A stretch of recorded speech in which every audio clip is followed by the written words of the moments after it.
वचन से सीख सके। साथ साथ डॉक्टर शेफाली भाई बंटी के लिए भी धन्यवादित हैं कि उन्होंने अपने ग्रुप को इनकरेज किया और लेकर आया। जैसे भाई बंटी कहते हैं कि कैमरा चालू रहे तो अच्छा है। यदि हो सके तो आप सब अपने कैमरे ऑन कर लें, जिससे हमको पता लग सके कि आप बैठे हुए हैं और सीरियसली बैठे हुए हैं, है ना। तो ये जरूरी है कि अच्छा होगा कि हम कैमरा ऑन कर ले। हम बहुत ही महत्वपूर्ण टॉपिक के विषय में पिछले हफ्ते आरंभ किए बात करना, जो कि रैप्चर का था। और बाइबिल बतलाती है, पहला थिस्सलुनीयों उसके 4:13 से आगे पढ़ने से कि 18 आयत में 4 के 18 में कहता है, ये हमारे लिए एक ब्लेसेड होप है, एक धन्य आशा है, और इन बातों के द्वारा एक दूसरे को शांति दिया करो। Rapture is a good news for his people. उसके लोगों के लिए रैप्चर जो है वो एक आशीषित और धन्य आशा है, और इसके द्वारा हमें एक दूसरे को सांत्वना और हियाव बंधाना है। तो आप लोगों को याद होगा कि रैप्चर जो वर्ड है आपके बाइबल में नहीं मिलता। पर ये नहीं कि आपके बाइबल में नहीं मिलता तो रैप्चर कोई चीज नहीं है। आपके बाइबल में किसी ने, अभी इतने दिनों से आप बाइबल पढ़ते हो, आपके बाइबल के अंदर वर्ड बाइबल भी नहीं मिलता। आपको मालूम है? आपके बाइबल के अंदर कहीं भी बाइबल नहीं लिखा। वो कवर में लिखा है पवित्र बाइबल, पर अंदर में कहीं भी आपको बाइबल नहीं मिलेगा। आपको कहीं भी अंदर में ट्रिनिटी वर्ड नहीं मिलेगा।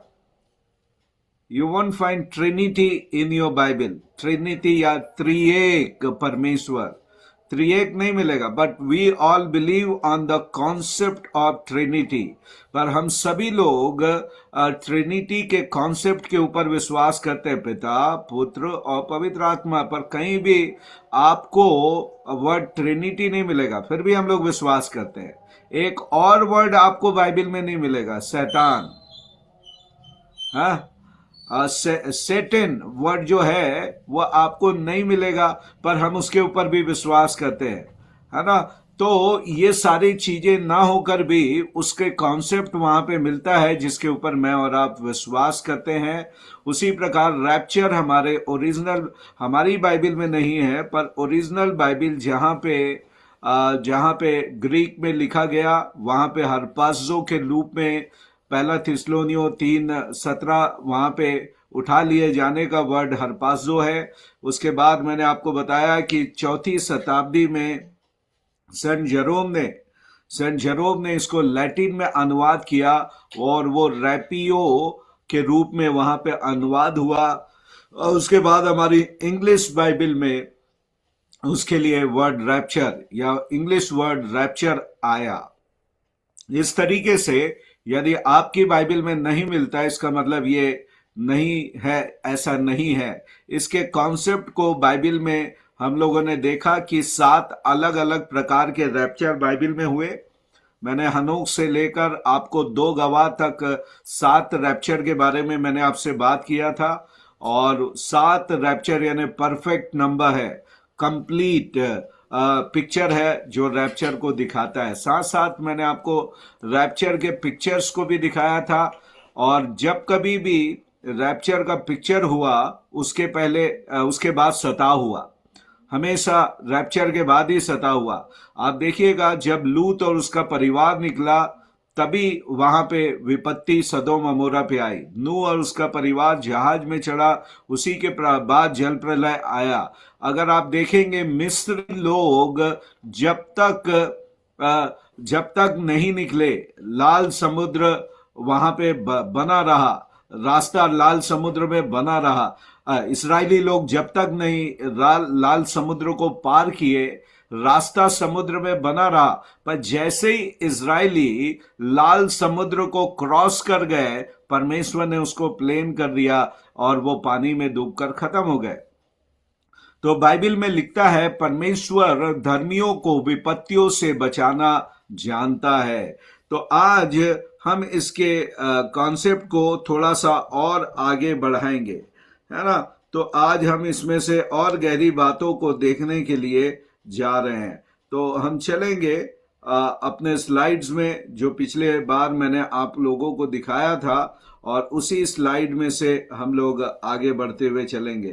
तो जो बातें मैंने आप लोगों को सिखा दिया था वो हम छोड़ के आगे की ओर बढ़ेंगे। तो जहां से हम लोगों ने खत्म किया था वहीं से हम लोग आरंभ करेंगे। तो यहाँ पर एक पहला कुरिन्थियों, अगर आपके पास बाइबिल है तो निकाल लें। पहला कुरिन्थियों उसका 15 अध्याय। यहाँ पे एक तुरी के बारे में बातचीत किया गया है। पहला कुरिन्थियों उसका 15 अध्याय देखिएगा। और इसके ऊपर भी बड़ा डिबेट होता है, पर आज इससे अपन पर्दा उठाएंगे, है ना।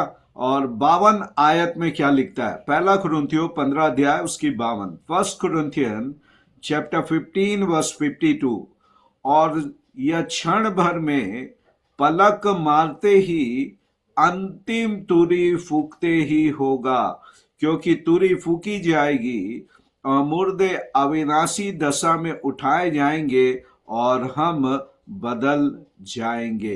अंतिम तुरी। तो लोगों को ये अंतिम तुरी कौन सी तुरी लगती है? बहुत से लोग कंफ्यूज हैं।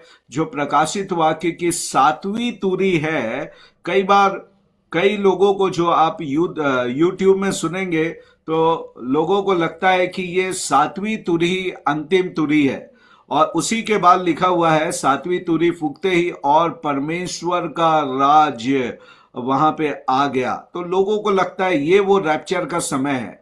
तो इसको अगर हम डिफ्रेंशिएट करेंगे, आपको आखिर 7वीं तुरी आपको 11वें अध्याय में मिलेगा। 7वीं तुरी के बारे में आपको 11वें अध्याय में मिलेगा। और अभी हम लोगों ने आखिरी तुरी यहां पर पहला कुरिन्थियों 15 अध्याय उसकी 53 आयत में हम लोगों ने पढ़ा।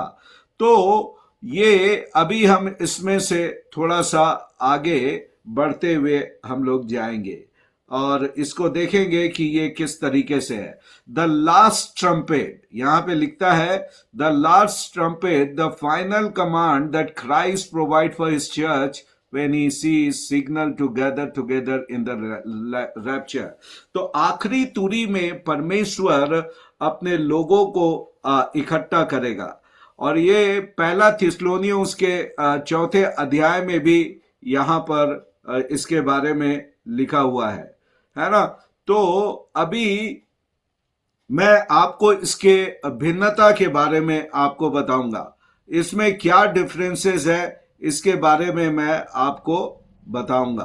तो यहां पर अगर आप दोनों को कंपेयर करेंगे, है ना, 7वीं तुरी को और आखिरी तुरी को, तो आप पाएंगे rapture trumpet sound before the wrath of God, है ना। और ये रैथ का मतलब है 7 साल के क्लेश काल के पहले ये तुरी फूकी जाने के लिए बात किया जा रहा है। जो रैप्चर की तुरी है, आखिरी तुरी जिसके बारे में पौलुस बात कर रहा है, वो परमेश्वर के प्रकोप के पहले पूरी हो जाएगी। और यहां पर आप देखिएगा,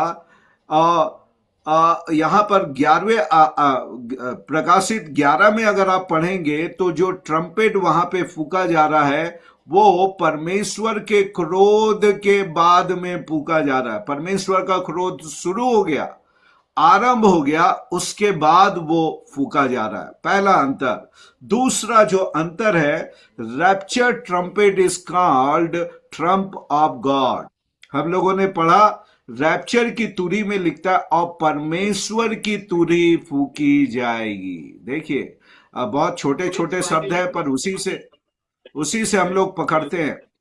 पर अगर आप पाओगे, अगर आप प्रकाशित वाक्य 11 में जाओगे तो आप पाओगे वहां पर जो तुरी फूकी जा रही है वो आर्च एंजल के द्वारा फूकी जा रही है, वो एंजल के द्वारा फूकी जा रही है। Trumpet is from an angel. तो यहां पर रैप्चर की तुरी परमेश्वर की तुरी के रूप में दिखाया गया है, और प्रकाशित वाक्य 11 में स्वर्गदूत जो तुरी फूक रहे हैं उसको दिखाया गया है। अगर उसके आगे अगर आप चले तो रैप्चर ट्रम्पेट जो है वो अकेली तुरी है, आखिरी है, पर वो अकेली तुरी है, not last in the series. ध्यान से समझिएगा, एक दो तीन चार अंतिम ऐसे वाली फूकी जा रही है, ऐसा विवरण नहीं दिया गया है।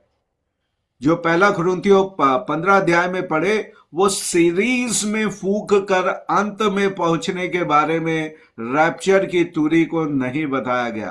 पर यदि आप प्रकाशित वाक्य 11 अध्याय में देखेंगे तो जो आखिरी तुरी है वो 7वीं तुरी है। उसके पहले 1 2 3 4 5 6 तुरियां फूकी गई। एक सीरीज का अंत हो रहा है और ये सीरीज की तुरियां एक ही मकसद है कि ये परमेश्वर की विपत्तियों को गैर विश्वासियों और गैर यहूदियों के ऊपर प्रकट करने के लिए फूकी जा रही है। आप पाएंगे तुरी की विपत्ति, तुरी रैप्चर के लिए नहीं फूकी जा रही है, तुरी विपत्तियों को लाने के लिए तुरी फूकी जा रही है। अगर कोई आपसे डिबेट करने के लिए बोले तो भाई 7 तुरी का मकसद क्या है?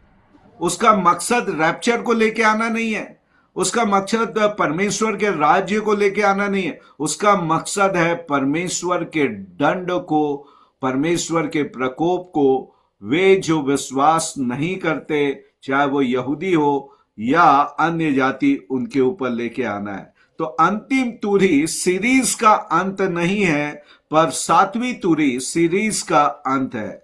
उसके बाद यदि आप देखेंगे तो rapture trumpet sound before resurrection, जो रैप्चर की तुरी है वो पुनरुत्थान के पहले फूकी जाएगी। और लिखता है, अभी हम लोगों ने पढ़ा, और परमेश्वर की तुरी फूकी जाएगी और जो परमेश्वर में सो गए हैं वे लोग जिंदा होंगे, है ना। और आप देखिएगा उसके आगे आप पाएंगे 11वें अध्याय में ट्रम्पेट साउंड आफ्टर रेजरेक्शन। अगर आप 11 अध्याय की 12 आयत को पढ़ेंगे तो यहां पे आपको 2 गवाह मिलेंगे, जिसको एंटी क्राइस्ट या इब्लिस अथाह कुंड से निकलकर उन 2 गवाहों को मार देता है, जिनकी लाशें 3.5 दिन तक वहां पे पड़ी रहती है और उनका रैप्चर पहले होता है और तुरी 7वीं तुरी बाद में फूकी जाती है।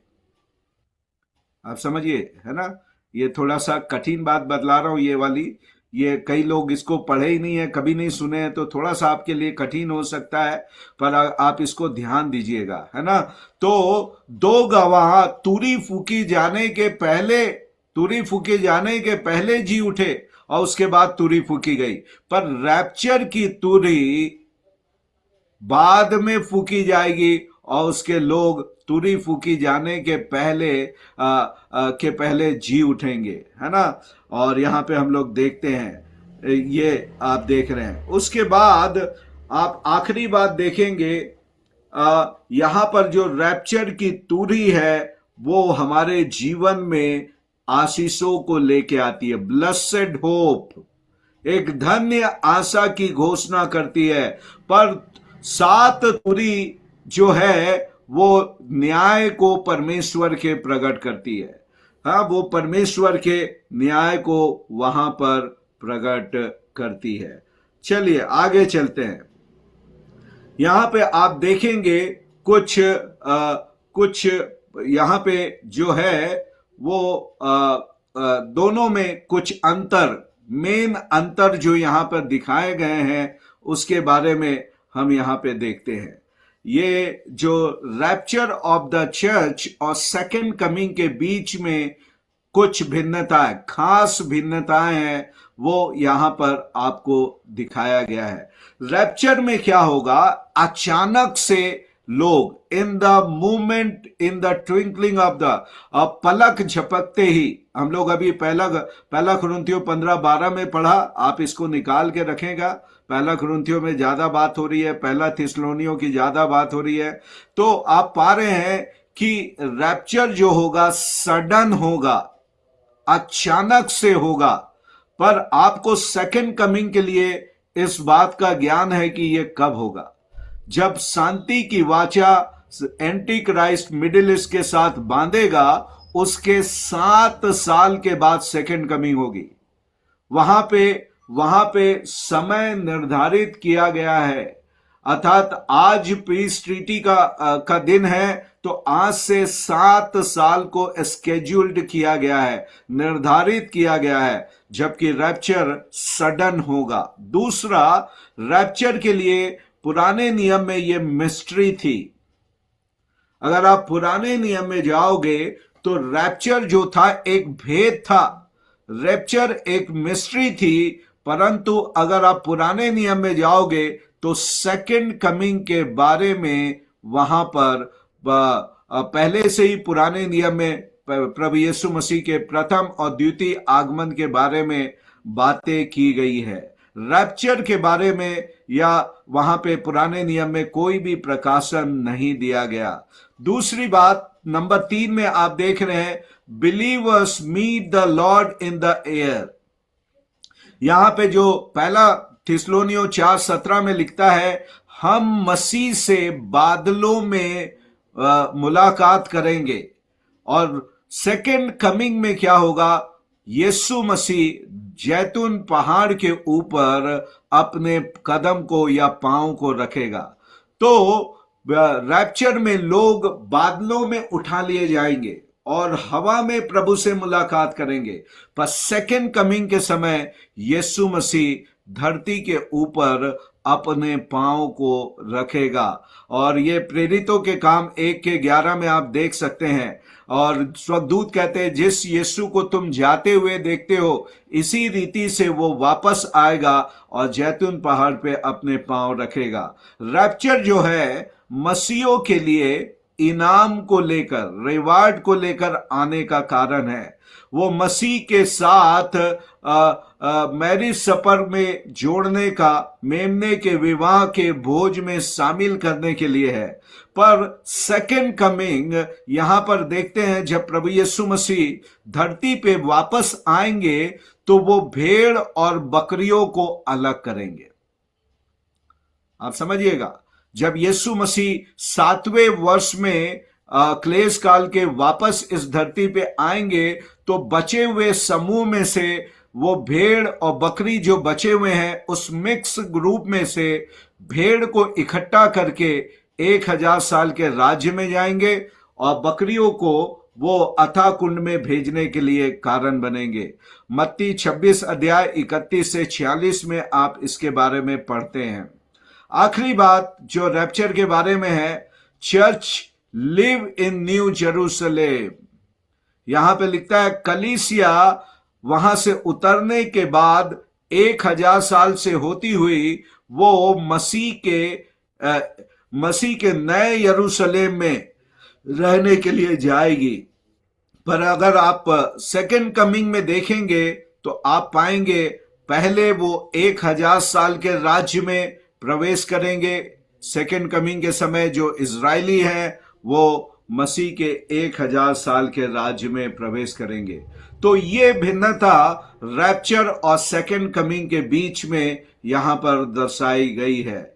तो रैप्चर सडन होगा, सेकंड कमिंग के लिए समय निर्धारित है। रैप्चर एक भेद है, जबकि सेकंड कमिंग की भविष्यवाणियां पुराने नियम में दी गई है।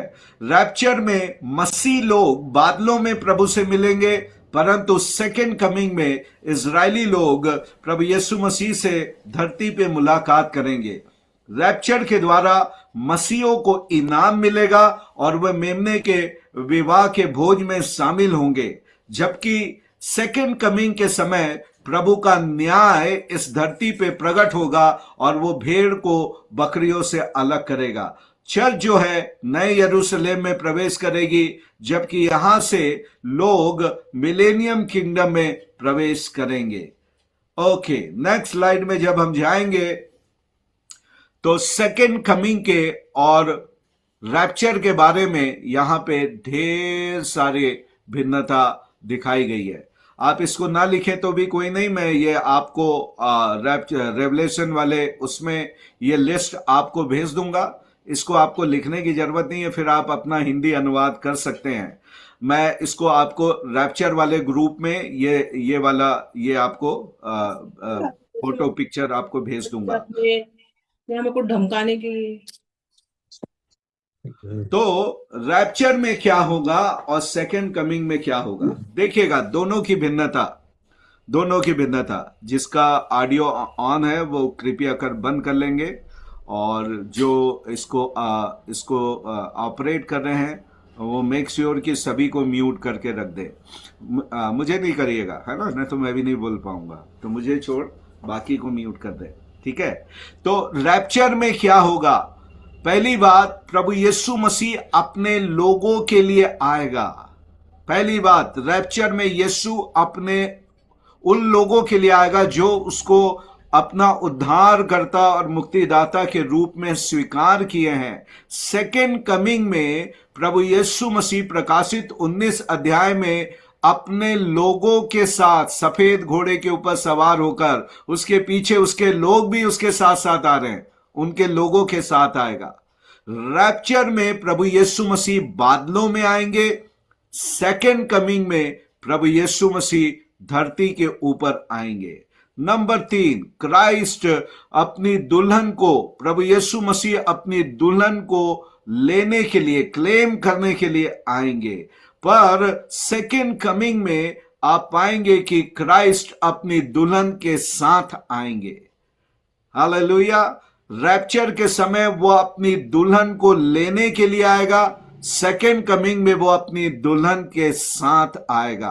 रैप्चर में वो विश्वासियों को धरती से हटाने के लिए आएगा, और सेकेंड कमिंग में वो विश्वासियों को प्रकट करने के लिए आएगा।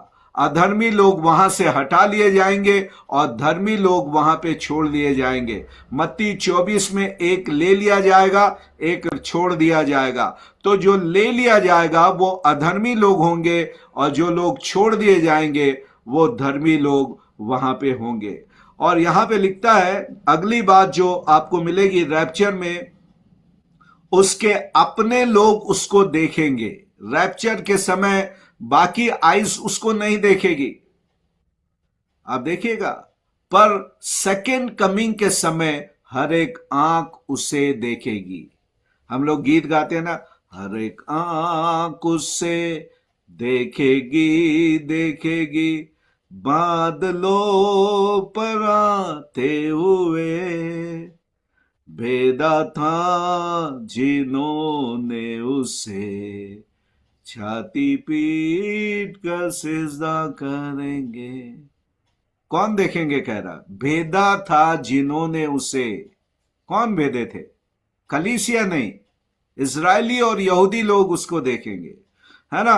रैप्चर के बाद ट्रिबुलेशन आएगा, रैप्चर के बाद ट्रिबुलेशन आएगा। सेकेंड कमिंग के बाद मिलेनियम किंगडम, 1000 साल का राज्य आएगा, है ना।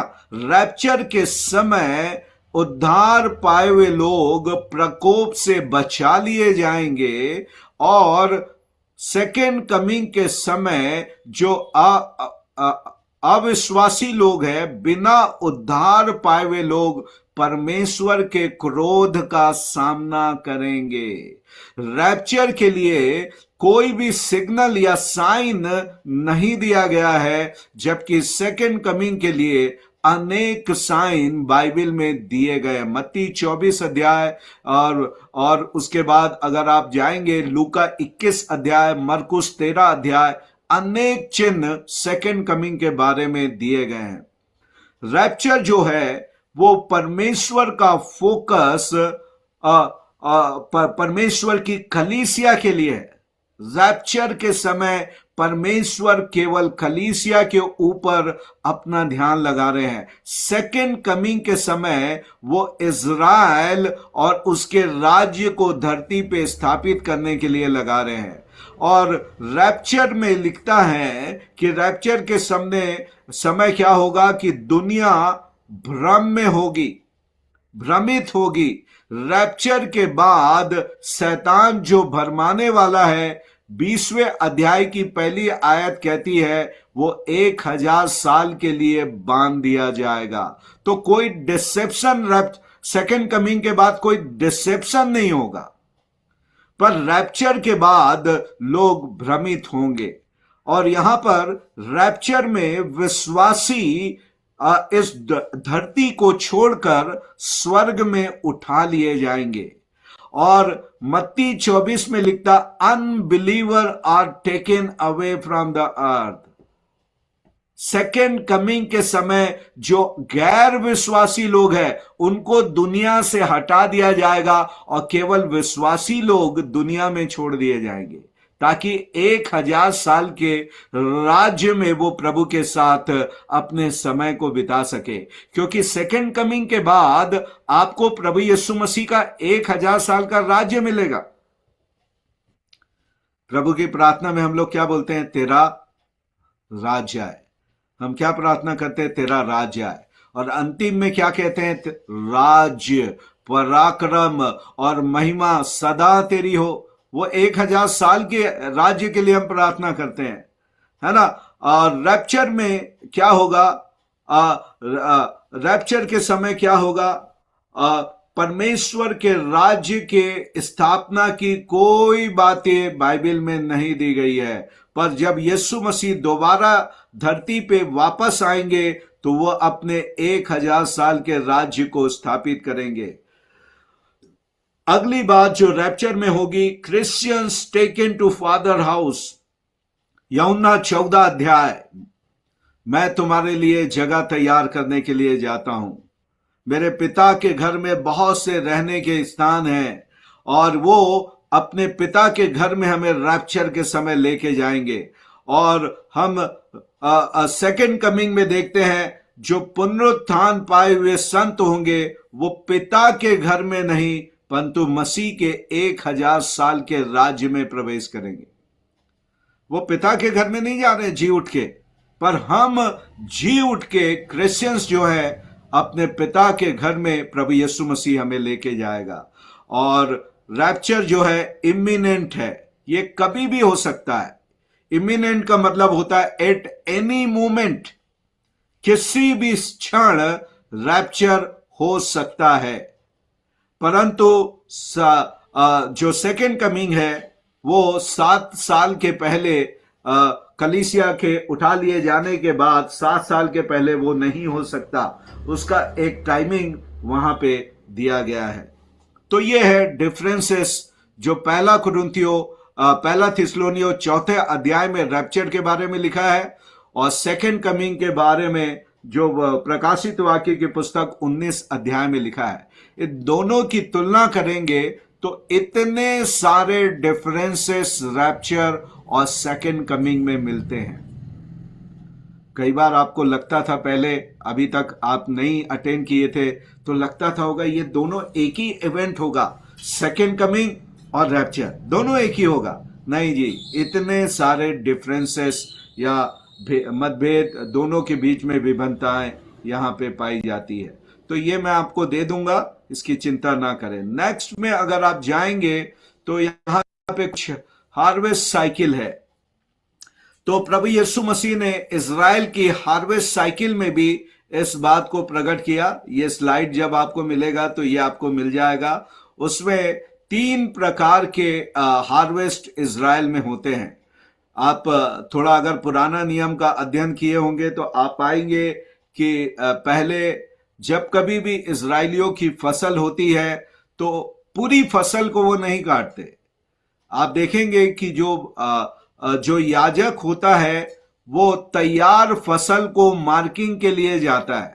आप देखिएगा पुराने लय व्यवस्था में आप पढ़ेंगे, वो जाएगा और फसल को देखेगा, सारी फसल उगी हुई है, पर आप पाएंगे कुछ फल जो है पहले पक जाते हैं, कुछ फल जो पहले तैयार हो जाते हैं वो उसको मार्किंग करता है और फिर उसको कटनी करके परमेश्वर के मंदिर में, पहली फसल परमेश्वर की होती है ना, तो वो पहली फसल परमेश्वर के मंदिर में ले जाकर हिलाने वाली भेंट के रूप में वो परमेश्वर के सामने हिलाते हैं। फिर उसके बाद आता है कि उसकी बची हुई फसल जो तैयार हो गई है अब उसकी कटनी होती है। फिर आखिरी में आप पाओगे, रूत की पुस्तक में आप देखे होंगे कि रूत बोआज के खेत में क्या करने के लिए गई? अनाज बिनने के लिए गई, बिनने के लिए लिखा है वहां पे, है ना। और परमेश्वर ने लय व्यवस्था 19:10 में और उसके 23 और 22 में ठहराया कि गरीबों और विधवाओं के लिए सारी फसल तुम मत बदलना, उनके लिए किनारे की फसलों को छोड़ देना। जब तुम कटनी काटो तो जो खेत की बाउंड्री है वहां पे फसलों को पूरा नहीं ले लेना। जो उस देश के गरीब लोग हैं, अनाथ और विधवा हैं, वे लोग आकर उसको बटोरने, उनके बटोरने के लिए, उनके भोजन के लिए उसको छोड़ देना। तो फसलें 3 तरीके से होती थी। पहले पहली फसल काटी जाती थी, फिर पूरी फसल काटी जाती थी, फिर आखिरी में बटोरने का या चुगने का कार्य होता था। तो आप पाओगे कि पहले जो हार्वेस्ट होगा उसमें कलीसिया कलीसिया इस धरती से उठा ली जाएगी, कलीसिया इस धरती से उठा ली जाएगी। और आप देख रहे हैं रैप्चर के समय जो पहली फसल है, रैप्चर जैसे मसीह हमारा जी उठने में पहली फसल है, कलीसिया पहले हार्वेस्ट के रूप में परमेश्वर के भवन में उसके उसके सिंहासन के सामने वो पहुंचा दी जाएगी। आप लोग देख रहे हैं कितना ये है। उसके बाद आप 7वें अध्याय में पहुंचेंगे प्रकाशित वाक्य के, तो 1,44,000 लोगों का जिक्र है। क्या जिक्र है? पढ़िएगा 7वां अध्याय, मैं आपके लिए पढ़ूंगा, इसको पढ़ेंगे तब आप समझेंगे। प्रकाशित वाक्य की पुस्तक उसका 7वां अध्याय देखिएगा। 1,44,000 को प्रभु ने क्या किया जी। एक आयत से मैं आपके लिए पढ़ूंगा। इसके बाद मैंने पृथ्वी के चारों कोनों पर 4 स्वर्गदूत खड़े देखे। वे पृथ्वी की चारों हवाओं को थामे हुए थे, विपत्तियों को रोक कर रखे हुए हैं स्वर्गदूत। मालूम है क्यों? आगे लिखता है, ताकि पृथ्वी या समुद्र किसी पेड़ पे हवा ना चले, विपत्ति ना आए। फिर मैंने एक स्वर्गदूत को जीवते परमेश्वर की मुहर लिए हुए पूरब से ऊपर की ओर आते देखा।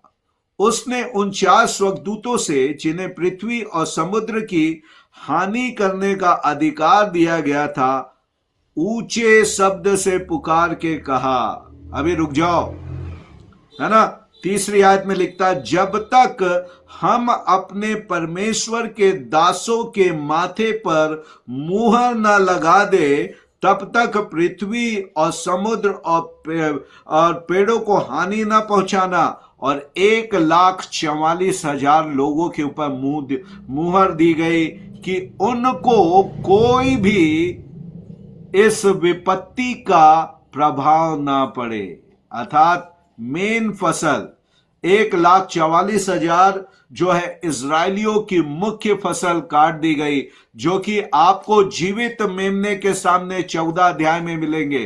प्रकाशित वाक्य की पुस्तक 14 अध्याय में दोबारा जिक्र है।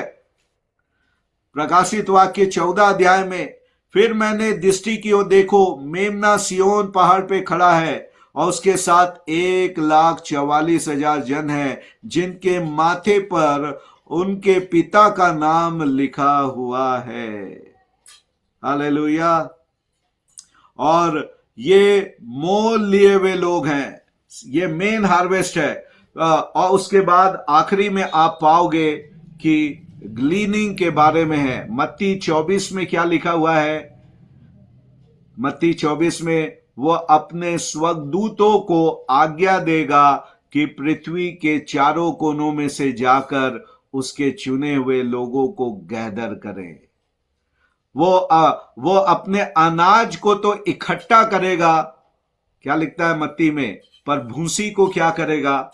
आग में जला लेगा, है ना। मत्ती में लिखता है वो अपनी फसल को तो इकट्ठा करेगा अपने खदान में 1,000 साल के राज्य में, पर वो भूसी को आग में जलने के लिए भेज देगा। तो ये हार्वेस्ट साइकिल भी मेरे और आपको प्रभु यीशु मसीह के रैप्चर के और सेकंड कमिंग के बारे में ये थोड़ी बहुत ही शिक्षा जारी है, पर आप लोग इसके द्वारा मास्टर बनना चाह रहे हैं। अलग अलग तरीके से आप लोगों से बातचीत कर लेंगे, है ना। जब मैं पढ़ा लेता हूं तो इसके बाद आपके सुनने के लिए वीडियो डाला गया है, इसलिए हम कहते हैं कि आप जो YouTube चैनल बनाया गया उसमें जाकर पूरा सुने, उसको धीरे धीरे करके सुने, रोक रोक कर सुने, ताकि पूरी बात आपको समझ आए। और सप्ताह भर में ना समझ आए तो फिर एक बार आपको मंगलवार के मौका मिलता है कि आप आके प्रश्न पूछे, हमने सप्ताह के बीच में सुना, ये बात हमको समझ नहीं आए, क्या आप इसको दोबारा सिखाएंगे? हम आपको दोबारा सिखाएंगे। समझ रहे हैं आप लोग? तो इस तरीके से ये यहां पे चलेगा। उसके बाद अब आते हैं प्रूफ। अभी हम लोग प्रूफ के बारे में बात करेंगे। कैसे प्रूफ करोगे कि सताव के पहले वाला रैप्चर ही सत्य है? कोई उंगली दिखा के बताएगा? किसी को याद है पिछली पार्ट कितने प्रकार के रैप्चर के बारे में मैंने आपको बताया? टाइमिंग के बारे में, रैप्चर की टाइमिंग कितने? 7। रैप्चर की टाइमिंग अच्छा, टाइमिंग। कितने ग्रुप बटे हुए हैं? रैप्चर कब होगा बोलने वाले? 3 पोस्ट प्री। 3 ग्रुप है। हाँ जी, 3 मेन है ना, प्री, मिड और पोस्ट। हाँ। फिर बाद में मैंने आपको चित्र में चौथा भी बताया था, पार्शियल रैप्चर, है ना, सफेद कपड़े वाले पार्शियल बोलते हैं। तो 3 मेन है, ये चारों ही मेन है बोल सकते हैं। तो आप चारों में से अपनी बात को कैसे सिद्ध करोगे? आप कैसे बताओगे कि जो आप बोल रहे हो वो ही सही है ना? तो इसमें जाने के पहले मैं आपको मत्ती 24 में लेके जाता हूं, जो पोस्ट ट्रिप वाले हैं। पोस्ट ट्रिप का मतलब क्या है आपको मालूम है ना? पोस्ट ट्रिप का मतलब कलीसिया, फिर से एक बार चित्र को दिखा दें, आप समझ जाए, है ना, ताकि आप उसमें से कंफ्यूजन ना हो। ये चित्र को एक बार देख लीजिए ध्यान से। तो आप देख रहे हैं कि ये पोस्ट ट्रिप वाले हैं। पोस्ट ट्रिप में क्या हो रहा है? कलीसिया पूरा आरंभ से लेकर स्टार्ट होके कहां तक जा रही है? ट्रिबुलेशन के लास्ट तक। ट्रिबुलेशन पीली वाली भाग से लास्ट में ये बादलों में उठा ली जा रही है। आप लोग को कर्सर भी दिखता है क्या? मैं जो लगा रहा हूं ये कर्सर, ओके, ग्रेट। तो ये है पोस्ट ट्रिप। तो ये पोस्ट ट्रिप वाले लोग ज्यादातर मत्ती 24 को कोट करते हैं। ध्यान से सुनिएगा, अपनी अपनी बाइबल निकाल लें, मत्ती 24 आपको देखना जरूरी है। मत्ती 24 को आपको देखना ही है ना। पोस्ट ट्रिप वाले को कैसे काटोगे ये तो प्रूफ अभी हम देने वाले हैं। पर पोस्ट ट्रिप जो कहते हैं, जो कलीसिया पूरे सताव से होकर जाएगी 7 साल तक, फिर बादलों में उठाई जाएगी, उसको कैसे कोट करोगे, है ना? तो प्रभु बोल रहा है कि मत्ती 24 जो है वो यहूदियों के लिए लिखा गया, यहूदियों के लिए लिखा गया। कैसे 15 अध्याय में क्या लिखा है? 15 आयत में, मत्ती 24 का 15 और 16 आयत में आपके लिए पढ़ता हूं। इसलिए जब तुम उस उजड़ने वाली घृणित वस्तु को, जिसकी चर्चा दानियल भविष्यवक्ता के द्वारा हुई थी, पवित्र स्थान में खड़ी हुई देखो, जो पढ़े वो समझे, तब जो यहूदिया में हो वो पहाड़ों में भाग जाए। बंटी भाई कहां रहते हैं? यहूदिया में रहते हैं कि उल्लासनगर में रहते हैं? अमरनाथ में रहते हैं, है ना। तो आपके लिए नहीं लिखा गया ये मत्ती 24, आपके लिए नहीं लिखा गया। बोल रहा है जो यहूदिया में है वो पहाड़ों में भागे। जो अमरनाथ, हाँ, हालांकि अमरनाथ में भी पहाड़ है, मेरे को थोड़ा थोड़ा दिखा है, थोड़ी याद है, हल्की याद है, बहुत साल पहले गया था उस तरफ। पर अमरनाथ में थोड़े पहाड़ों जैसे आते हैं, पर ये वाले पहाड़ की नहीं बात कर रहा है। यहूदिया में है वो पहाड़ों में भाग जाए। और उसके बाद क्या लिखता है ना, पहाड़ों में भाग जाए। और ये जो बात कर रहा है उजड़ने वाली वस्तु कहां पे लिखी गई है? यीशु मसीह दानियल को कोट कर रहे हैं। दानियल के 70 सप्ताह को, दानियल का 70 सप्ताह में 69 वीक पूरा हो चुका है, एक सप्ताह बाकी है। दानियल 9 के 27 में एक सप्ताह के लिए बहुतों के साथ वाचा बांधेगा, पर सप्ताह के मध्य में वाचा तोड़कर वो अन्न बलि और मेल बलि को बंद करेगा। एंटी क्राइस्ट की बात हो रहा है। पर 24 आयत में लिखता है, ये 24 आयत में दानियल 9:24 पढ़ेंगे तो लिखता है ये 70 सप्ताह की भविष्यवाणी दानियल को स्वर्गदूत कर रहा है, तेरे लोग और तेरे पवित्र नगर के लिए। 70 सप्ताह की भविष्यवाणी के अंदर कलीसिया नहीं आती, और ट्रिबुलेशन जो है वो 70 सप्ताह के अंदर आता है, उसके आखिरी सप्ताह में। क्लेश काल दानियल के 70 सप्ताह का आखिरी सप्ताह है, और प्रभु दानियल को स्वर्गदूत के द्वारा परमेश्वर ने कहा ये 70 सप्ताह मैंने तेरे लोगों और पवित्र नगर के लिए ठहराए। हम दानियल के लोग नहीं हैं, यहूदी नहीं है हम लोग। हमारा पवित्र नगर यरूशलेम नहीं है। हम मुंबई में रहते हैं, छत्तीसगढ़ में रहते हैं, शहडोल में रहते हैं, बिलासपुर में रहते हैं, अलग अलग जगहों में रहते हैं, पर हम उधर नहीं रहते हैं। फिर आगे प्रभु क्या कहता है? मत्ती 24 आ जाए, मत्ती 24 उसका 20, वहां पे क्या लिखता है? प्रार्थना किया करो कि तुम्हें जाड़े में या शब्द के दिन भागना ना पड़े। कितने लोग शब्द का दिन मनाते हैं? अभी हमारे बीच में कोई बैठा हुआ मनाता है कि शब्द का दिन? शब्द का दिन कौन मनाता है? यहूदी लोग मनाते हैं। शब्द का दिन यहूदी लोग मनाते हैं, और परमेश्वर कह रहे हैं कि प्रार्थना करो कि ये जाड़े के में या शब्द के दिन आपको भागना ना पड़े। देखिएगा ये बाइबल कितने क्लियरली आपको बतला दे रही है। और यदि आप पूरे इन आयतों को देखेंगे तो आप पाएंगे कि ये मत्ती 24 अध्याय जो है वो कलीसिया के लिए नहीं, परंतु आपको यहूदी के लिए दिया गया है। और इसी के आगे वो लोग रैप्चर को ये करते हैं। तो आप देखिएगा, अगर आप पाएंगे यिर्मयाह नबी की पुस्तक उसका 30 के 7 में, तो इसको जेकब्स ट्रबल, आगे मैं इसको बताऊंगा, तो इसे याकूब की पीड़ा का समय कहा गया है ना? तो ये अपने लिए नहीं है। तो चलिए जल्दी से हम प्रूफ्स की तरफ चलते हैं। मैं आपको समझाऊं हम जो विश्वास करते हैं उसके लिए क्या प्रूफ है। पहला प्रूफ प्रकाशित वाक्य 19 अध्याय 11 से 21 में सेकेंड कमिंग का वर्णन है। यीशु मसीह का दूसरा आगमन के बारे में लिखा गया है। यीशु मसीह के दूसरे आगमन के बारे में प्रकाशित वाक्य 19 अध्याय 11 से 21 में। और अगर आप रैप्चर के बारे में पढ़ें पहला थिस्सलुनीयों 4:13 से 18 में, तो रैप्चर के पहले पुनरुत्थान हुआ।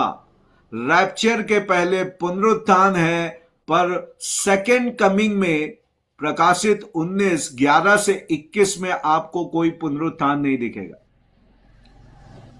वहां पे कोई पुनरुत्थान नहीं दिखाया गया। यह पहला प्रूफ है कि सेकेंड कमिंग में कोई रैप्चर नहीं है, वहां पे कोई पुनरुत्थान नहीं दिखाया गया। पर पहला थिस्सलुनीयों 4 अध्याय 13 से 18 में पुनरुत्थान दिखाया गया। दूसरा प्रूफ, यहां पर 2 डिफरेंट पिक्चर दिखाया गया है। आप पाएंगे पुराने नियम में यीशु मसीह को के 2 आगमन के बारे में बताया गया है। ये थोड़ा कठिन है, इसको समझिएगा। नंबर 2 वाले को मैं आपको पहले समझाता हूं। आप उधर पढ़ेंगे, अंग्रेजी भी नहीं समझ आएगी और क्या लिखा है वो भी ऊपर से जाएगा। पर आप मेरे को सुने, आप समझ जाएंगे। आप लोग को शायद सुने होंगे यीशु मसीह को मसाया बेन जोसेफ, हिब्रू में बोलते हैं मसाया बेन जोसेफ। अर्थात यूसुफ के पुत्र के रूप में पहला यीशु मसीह को दिखाया गया। अर्थात यूसुफ के पुत्र को एक सफरिंग मसाया के रूप में, एक दुख उठाने वाले मसीहा के रूप में पेंटिंग किया गया है या दिखाया गया है। आपको मालूम है, इजरायली और यहूदी लोग यशायाह नबी की पुस्तक 53 अध्याय को नहीं मानते, वो उनके बाइबल में नहीं है। आइजाया 53 यहूदियों की बाइबल में नहीं है। यशायाह भविष्यवक्ता की पुस्तक से उसको उन लोग हटा दिए, क्योंकि उसमें दुख उठाने वाले मसीह के बारे में लिखा गया है, दुख उठाने वाले। और एक और मसीह के बारे में पुराने नियम में पिक्चर है, भजन संहिता 2:8 में, कि वो दाऊद के कुल का होगा, मसाया बिन जोसेफ, अर्थात दाऊद के संतान के रूप में उसको दिखाया गया है, जो कि राज्य करने के लिए आने वाला है। तो थोड़ी मेरी तरफ देख के आप बताइए या बोलिए, आपको मालूम है कि इस्राएलियों ने यीशु मसीह को किस रूप में देखने के लिए इंतजार कर रहे थे? जब यीशु मसीह आया तो उसको ग्रहण नहीं किए। काय के लिए नहीं ग्रहण किए, आपको मालूम है? उनको कोई बोल लगा सकता है? जो राजा आने वाला है वो हमें रोम की गुलामी से छुड़ाएगा। हाँ जी, वेरी नाइस, सही उत्तर। आप देखिए, यहूदी लोग यीशु मसीह को इसलिए नहीं ग्रहण किए क्योंकि वो दूसरे रूप में दिखाई दे रहा था। वो राजा के घर में भी नहीं पैदा हुआ और राजा जैसे काम भी नहीं कर रहा। वो जहां जाता है दुख उठाता है, पैदल चलता है और वो पसीने बहाता है, प्रचार करता है। वो उनके पिक्चर से अलग था। 2 आगमन पुराने नियम में यीशु मसीह के लिए लिखे गए थे। यहूदी उसके पहले को मिस कर गए और दूसरे का वेट कर रहे थे। इसको ध्यान में रखें। दूसरा कौन? किंग के रूप में जब वो आएगा, और यीशु मसीह अभी किंग के रूप में आने वाला है, और तब उसको वो लोग ग्रहण करेंगे। ओके, सेकंड वाले को वो लोग ग्रहण करेंगे। अभी कलीसिया के पास भी यीशु मसीह 2 रूप में आने वाले हैं। दोनों के बीच में बहुत गैप है। जब पहले यीशु मसीह आए और दूसरे राजा के रूप में आएंगे, उसके बीच में 2000 साल का गैप है। दुख उठाने वाले यीशु मसीह और राज्य करने वाले यीशु मसीह के बीच में 2000 साल का गैप है। पर पहले वाले को इजरायली समझ नहीं पाए। अभी भी एक ग्रुप है जो यीशु मसीह के 2 आगमन को नहीं समझ पा रहा है। भविष्य में भी वो कलीसिया के पास 2 रूप में आने वाले हैं। पहला दुल्हन को लेने के लिए, और 7 साल के बाद दुल्हन के साथ इजरायलियों के एक लेकर 1000 साल के राज्य को स्थापित करने के लिए। दोनों के बीच में 7 साल का गैप है। पर पहले इजरायलियों ने भी पहले वाले आगमन को नहीं पहचान पाए। अनेक स्क्रिप्चर के बावजूद भी अभी भी कई ऐसे भाई हैं, साथी प्रचारक हैं, जो यीशु मसीह के बादलों के पहले आगमन को नहीं पहचान पा रहे। बोले नहीं, वो एक ही बार आएगा, लास्ट में आएगा, वही आगमन है, उसके पहले नहीं है। आप लोग समझ रहे हैं? 2 डिफरेंट पिक्चर्स आर पेंटेड। 2 अलग अलग पिक्चर पुराने नियम में यीशु के बारे में लिखा गया था, एक दुख उठाने वाला और एक राज्य करने वाला। उसी प्रकार अंतिम समय में यीशु मसीह का बादलों में आगमन और 7 साल के बाद धरती पे आगमन 2 अलग अलग घटनाएं हैं, जिसमें से पहले वाले को इजरायलियों की तरह कलीसिया नहीं समझ पा रही है। जो अगला नंबर है वो आप पाएंगे कि सेकेंड कमिंग जो है वो एक जानने वाला दिन है। उसके दिन को आप समझ सकते हैं, पर रैप्चर का डे बाइबल में अननोन लिखा गया है। मत्ती 25:13 में यीशु मसीह कहते हैं, उस दिन और उस घड़ी के बारे में कोई भी नहीं जानता। जबकि सेकंड कमिंग के बारे में डिविजन्स लिखा गया है। शांति की वाचा बांधी जाएगी, मध्य में शांति की वाचा तोड़ी जाएगी, और उसके 3.5 साल के बाद सेकंड कमिंग होगा। तो 7 साल को 2 भागों में डिवाइड किया गया है, इसके बारे में लिखा गया है। तो रैप्चर एक अननोन डे है, जबकि सेकंड कमिंग एक जानकारी का दिन रखा गया है, उसको कोई भी कैलकुलेट करके जान सकता है, जबकि बाइबल बोलती है उस घड़ी और उस दिन के बारे में कोई भी नहीं जानता। 5वें नंबर पे है, यूहन्ना ने प्रकाशित वाक्य की पुस्तक 4:1 में एक खुले स्वर्ग को देखा। हम लोगों ने इसको पढ़ा था और यूहन्ना ने देखा स्वर्ग खुल गया, स्वर्ग खुल गया। और ये पिक्चर है कलीसिया का बादलों में उठा लिए जाने के लिए स्वर्ग का खुला जाना। और अब समय आने वाला है जब स्वर्ग मेरे और आपके लिए खुलेगा और मैं और आप उस स्वर्गीय दरवाजे से पिता के घर में प्रवेश करने के लिए जाने वाले हैं। Hallelujah, praise the Lord. ये ओपन हेवन यूहन्ना के लिए था, सभी के लिए नहीं था, जो कि कलीसिया का प्रतिनिधि करते हुए स्वर्ग पे उठा लिया गया। उसके बाद जो है आप पाएंगे उसको सुनाई दिया, यहां ऊपर आ जा, और इसके बाद जो बातें होने वाली है वो मैं तुझे दिखाऊंगा। और आप यहां पे देखते हैं यूहन्ना स्वर्ग में उठा लिया गया और तुरंत वो आत्मा में स्वर्ग में उठा लिया गया। और मैं और आप भी जैसे ही स्वर्ग खुलेगा, प्रभु की तुरी फूकी जाएगी, प्रधान दूत का स्वर्ग शब्द सुनाई देगा, मैं और आप सारी धरती में अपने सामान छोड़ के स्वर्ग में उठेंगे। हालेलुया, आमीन, आमीन। हालेलुया। और ये घटना अब कभी भी घटने वाली है। मेरे और आपको जाग जरा दुल्हन, तेरा यीशु आ रहा है, इसलिए इस गाने को गाते गाते जागते रहने की आवश्यकता है। हालेलुया। आप पाएंगे प्रकाशित वाक्य 2 और 3 में करीब करीब 19 से 22 बार शब्द कलीसिया आया है। प्रकाशित वाक्य 2 और 3 जिसमें 7 कलीसियाओं का वर्णन है, करीब करीब 19 बार, यहां 22 लिखे हैं, 19 बार करीब करीब कलीसिया शब्द आया है। पर आप 4थे अध्याय में आप 6 से 19 के बीच में कभी भी वर्ड चर्च नहीं पढ़ोगे, एक बार भी उसका चित्र भी नहीं है और ना शब्द भी नहीं है। इसका यह मतलब है कि कलीसिया वहां पे प्रेजेंट नहीं है। Hallelujah, praise the Lord. चलिए अगले में चलते हैं।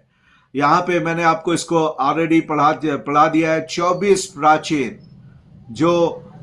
प्राचीन जो सिंहासन पे बैठे हुए हैं, वो सफेद वस्त्र पहने हुए हैं, सिंहासन पे बैठे हुए हैं, उनके सिर पे मुकुट है। और ये तीनों प्रतिज्ञाएं कलीसिया के प्राचीनों को दिया गया है। पुराने नियम के संतों और स्वर्गदूतों के लिए ये सिंहासन का, सफेद वस्त्र का, मुकुट का ये प्रतिज्ञा किसी और को नहीं परंतु 7 कलीसियाओं के लोगों को दी गई है। ये ऑलरेडी हम लोगों ने सीख चुका है। 8वां नंबर, यहां पर अगर आप पाएंगे कि जो पवित्र लोग हैं वो ऑलरेडी हेवन में हैं, पर यहां पर बतला रहा है, आर्मी जो है प्रकाशित वाक्य 19 के 14 में लिखता है कि जो सफेद वस्त्र पहनी हुई है वो स्वर्ग से सेकंड कमिंग के समय उनके साथ वापस आ रही है। अगर आप प्रकाशित वाक्य की पुस्तक 19 का 14 और 8 पढ़ेंगे तो यीशु मसीह सफेद घोड़े पे सवार है और उसके पीछे उसकी दुल्हन स्वर्ग से नीचे आते समय दिखाई दे रही है। चलिए पढ़ते हैं, इसको निकालेगा प्रकाशित वाक्य की पुस्तक उसका 19 अध्याय, तब आप इसको समझेंगे। ओके, प्रकाशित 19 अध्याय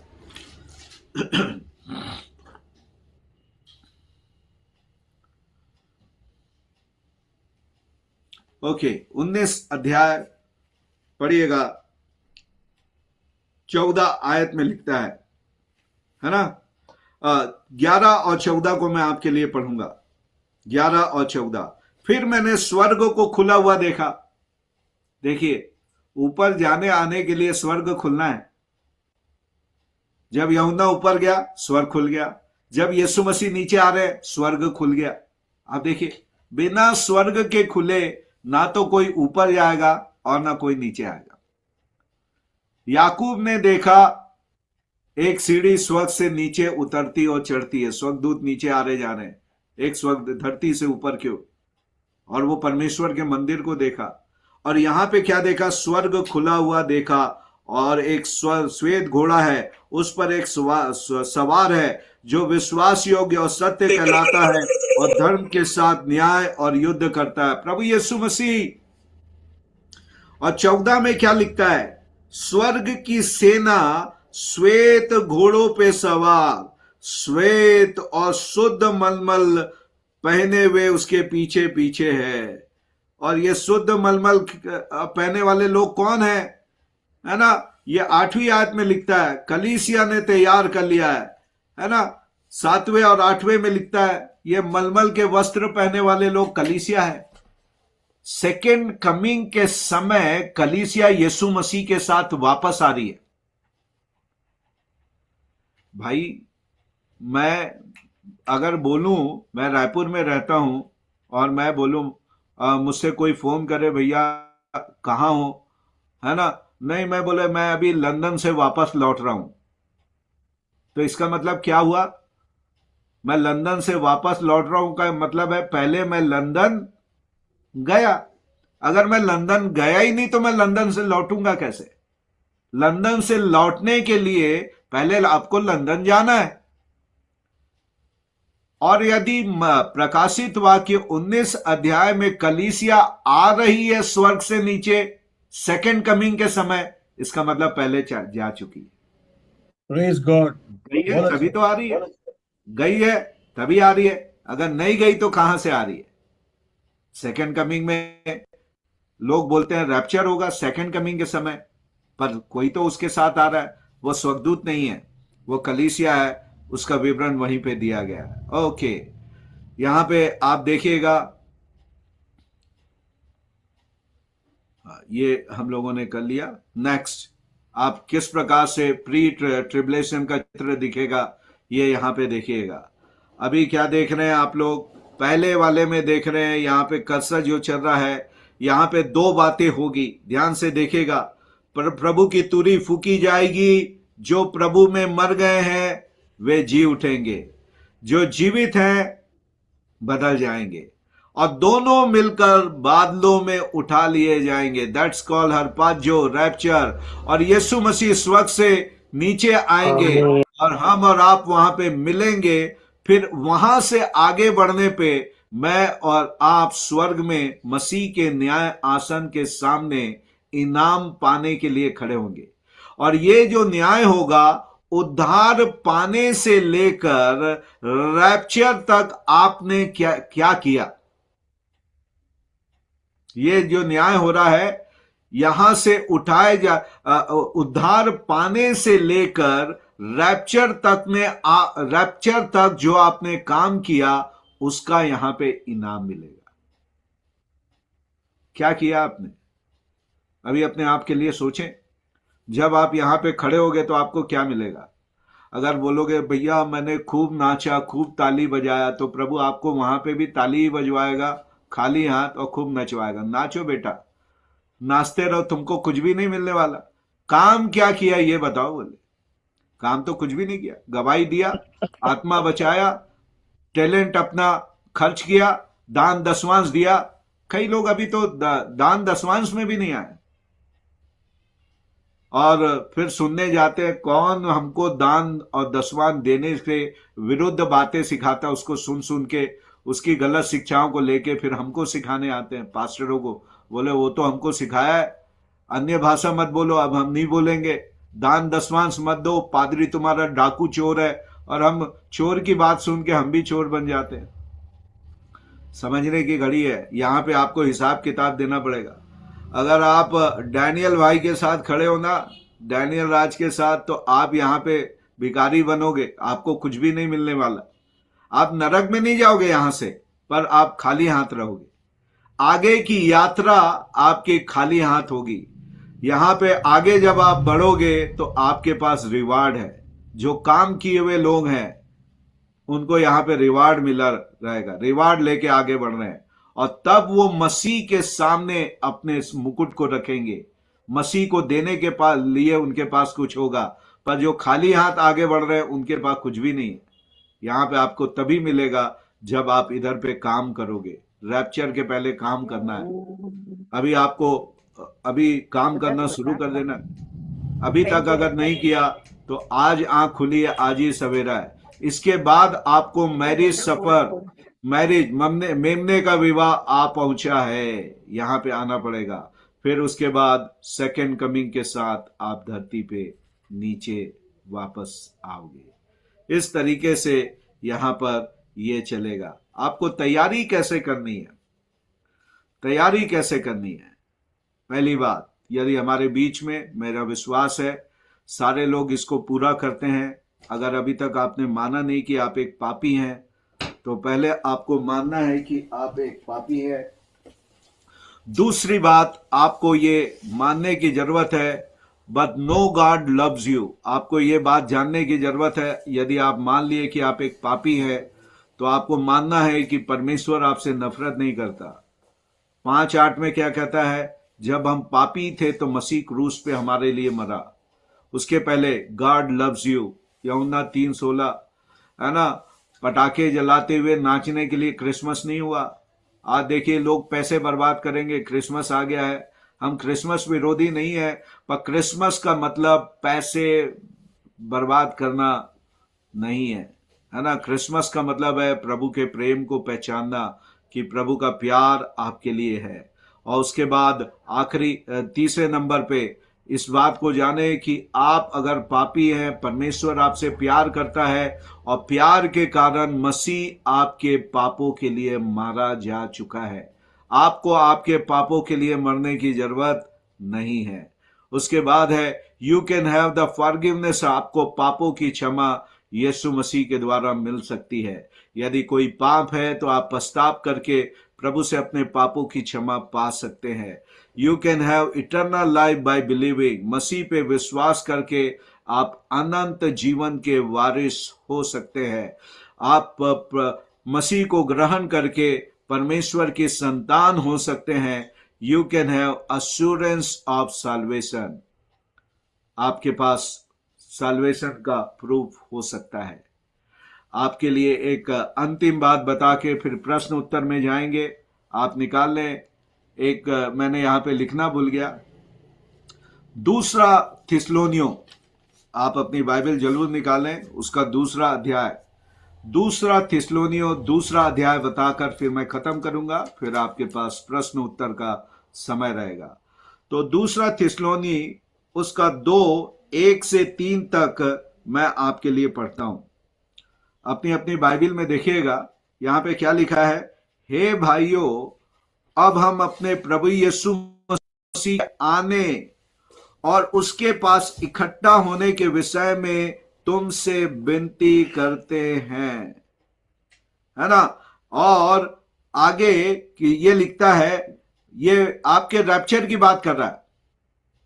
अगर आप लोग लिखते हैं तो आप लिख लीजिए उसको, है ना। पहला आयत रैप्चर, पहला आयत रैप्चर के बारे में, है ना।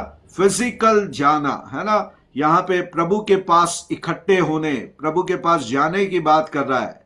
और उसके बाद दूसरी आयत में पौलुस बतला रहा है कि किसी आत्मा या वचन या पत्री के द्वारा जो कि मानो हमारी ओर से है, यह समझकर कि प्रभु का दिन आ पहुंचा है, तुम्हारा मन अचानक अस्थिर ना हो जाए कि तुम घबराओ।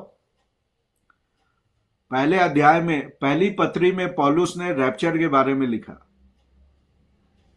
अभी सुनिएगा, पहले पत्री में 5-6 चैप्टर में पौलुस ने रैप्चर के बारे में लिखा, पर किसी ने पौलुस की बात को बिगाड़ने के लिए पौलुस के नाम चिट्ठी करके उसने एक डुप्लीकेट चिट्ठी लिख दिया। और डुप्लीकेट चिट्ठी में क्या लिख रहा है कि प्रभु का दिन, ये प्रभु का दिन जो वर्ड है इसको आप लिख लीजिए। यहां पे सेकंड वर्स में लिखता है, यह समझकर कि प्रभु का दिन आ पहुंचा है। प्रभु का दिन का मतलब है the day of the Lord, अंग्रेजी में है डे ऑफ द लॉर्ड, ये 7 साल के महाक्लेश और क्लेश काल के बारे में। प्रभु का दिन जो लिखा हुआ है वो 7 साल के क्लेश काल और महाक्लेश काल के बारे में। तुम्हारा मन ना घबराए और अस्थिर ना हो। पौलुस हो रहा है, उन लोगों को कोई झूठी शिक्षा दे रहा है, भाई प्रभु आके चले गया, तुम 7 साल के क्लेश काल में हो अभी। और उन लोग दुख उठा रहे थे प्रभु के नाम से, प्रभु के नाम से सताए जा रहे थे, और उनको लगा कि क्या वाकई रैप्चर हो गया, हम छूट गए क्या। फिर तीसरी आयत में प्रभु बोला ये होगा कैसे, ये होगा कैसे। सुनिएगा, ये होगा कैसे पूरा पौलुस ने यहां पर ऑर्डर में बतला दिया। किसी रीति से धोखे में ना आना। रैप्चर का दिन ना आएगा जब तक कि प्रभु का दिन, दूसरी आयत में प्रभु का दिन आ पहुंचा है, ये लोग बोल रहे हैं, है ना। दूसरी आयत में ये लोग क्यों घबराए हुए हैं, प्रभु का दिन आ गया है। पर पौलुस कह रहा है किसी भी रीति से धोखे में ना आना, क्योंकि वह दिन नहीं आएगा। कौन सा दिन? 7 साल के क्लेश काल का दिन नहीं आएगा। ऑर्डर को, 7 साल के क्लेश का दिन नहीं आएगा, क्योंकि जब तक धर्म का त्याग ना हो ले। आपकी बाइबल में लिखता है धर्म का त्याग ना हो ले। यहां पे थोड़ी सी हमारे इंग्लिश बाइबल से अनुवाद का फर्क आ गया है। आप विक्लिप बाइबल के ऊपर जाइएगा, मैं आपको लिखकर भेजूंगा। विक्लिप बाइबल है, जिनेवा बाइबल है, और कुछ और बाइबल है। 5 ऐसी बाइबल है जो धर्म का त्याग, जिसको अपोस्टेसी, ग्रीक में अपोस्टोसिया लिखा गया है, अपोस्टोसिया, ये 5 बाइबल में लिखा गया है जब तक कलीसिया ना चले जाए। अपोस्टेसिया का मतलब यहां पे लोग कह रहे हैं धर्म का त्याग हो जाएगा, पर यहां पे धर्म नहीं लिखा है, धर्म नहीं लिखा है। अपोस्टेसिया का मतलब होता है चले जाना, डिपार्चर फ्रॉम वंस प्लेस। वहां पे धर्म से चले जाना नहीं लिखा है ना। दर्जन का मतलब कितना होता है? 12। पर यदि आपको ज्यादा बदलाना है तो फिर उसके आगे 2 लगाना पड़ेगा, 3 लगाना पड़ेगा। उसी प्रकार अपोस्टेसिया का मतलब होता है जाना, केवल जाना, पर कहां जाना यहां पे नहीं लिखा गया। पर कॉन्टेक्स्ट में पढ़ोगे तो पहली आयत में रैप्चर के बारे में बात कर रहा है, दूसरी आयत में प्रभु के दिन के बारे में बात कर रहा है, और वहीं से स्टार्ट करते हुए कह रहा वो दिन नहीं आएगा जब तक कि कलीसिया चले ना जाए। विश्वास से चले जाने की बात नहीं कह रहा है यहां पे। 5, कई लोग इसको बोलते हैं, आप लोगों ने भी सुना होगा, आरोप है कि ये जॉन डर्बे ने इसको रैप्चर की थ्योरी को 18वीं शताब्दी में लेके आया। ये जॉन डर्बे की थ्योरी है ना, जॉन डर्बे की थ्योरी है। पर मैं 5 बाइबल को बतला रहा हूं जो जॉन डर्बे के पहले ही ये बात कहते हैं कि यहां पर डिपार्चर है। पहले डिपार्चर के बाद क्या होगा लिखे, देखिए, जब तक चले ना जाए उसके बाद क्या होगा, उसके बाद क्या होगा, वो पाप का पुरुष एंटी क्राइस्ट आएगा। देखिएगा, एंटी क्राइस्ट आएगा जो अपने आप को मंदिर में बिठाएगा, और उसके बाद प्रभु का दिन आएगा। रैप्चर, एंटी क्राइस्ट और प्रभु का दिन। यह ऑर्डर पर पौलुस ने यहां पे साफ साफ बताया। यह बाइबल की शिक्षा है कि कलीसिया बादलों पे सताव के पहले उठा ली जाएगी। तो इसलिए आप किसी भी प्रकार के लोगों के इसमें ना आए कि आपको एंटी क्राइस्ट का सिस्टम से होकर गुजरना पड़ेगा, उसकी तलवार के आगे खड़े होकर अपने विश्वास का अंगीकार करना पड़ेगा और आपकी गर्दन काटी जाएगी। ये सब पिक्चर अपने से हटा दें। कलीसिया को एंटी क्राइस्ट से नहीं मिलना है। एक बड़े प्रभु के दास पहले कोविड के समय बोलते थे, अभी नहीं बोलते हैं, वो बड़ा नाम है उनका, नाम नहीं लूंगा मैं, इससे पहले कि आप मसीह से मिलो, आप मसीह विरोधी से मिलोगे, इसलिए अपने आप को तैयार करो। नहीं नहीं नहीं, हमको नहीं मिल रहा, आपको मिल रहा है तो मिलो बोलो। अगर कोई ऐसा बोलता है तो भाई आपको बधाई हो, आप मिलो। मैं तो नहीं मिलने का, मैं तो अपने मसीह से मिलूंगा, मुझे और किसी से नहीं मिल रहा है। मेरा दूल्हा मुझे लेने के लिए आ रहा है, मैं उसके साथ निकल लूंगा। आप देखो मिल रहा है तो रुक जाना, है ना, पर मेरे को नहीं मिल रहा है। प्रभु इन वचनों के द्वारा आप सबको ब्लेस करे प्रेज गॉड, बहुत अच्छे। और प्रभु के नाम की महिमा हो। अभी हम प्रश्न उत्तर में थोड़ी देर के लिए जाएंगे, हमारे पास समय है। कोई बात अगर आपको चूक गई, नहीं समझ पाए, या पढ़ाने के दौरान आपको कोई प्रश्न आया तो आप अभी पूछ सकते हैं।